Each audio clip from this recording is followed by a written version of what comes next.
Hi everyone, today I'm going to be talking about how you can foster resilience in the classroom with 3 strategies. So my first strategy is make connections. So make connections with your students.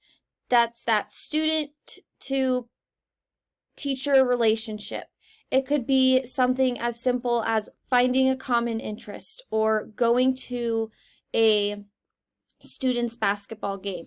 A connection that is positive can help develop and support the resilience in students. This leads me to my next slide, which is building relationships. Relationships are so important in the classroom.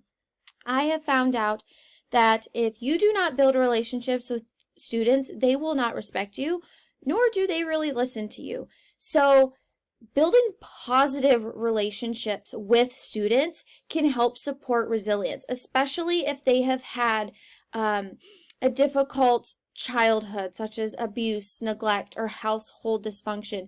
Having a positive role model in their life is super important. Also, social skills.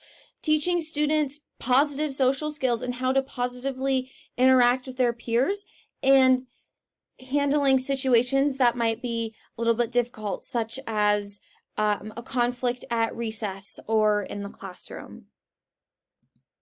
My last one is allowing time alone. My first little part of it is providing breaks for your students. Even if they're feeling frustrated, sad, if they're just having a rough day, they need to know that it's okay to validate their feelings, saying, I need a break, or I need to tell you something.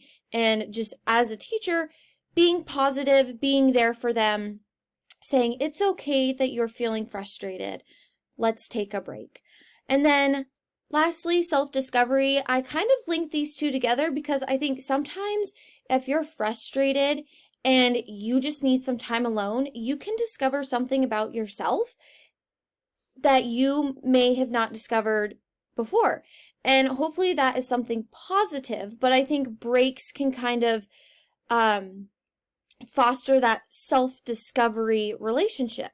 So these are 3 things that I would like to incorporate into my future special education classroom to help provide positive experiences for students and foster that resiliency.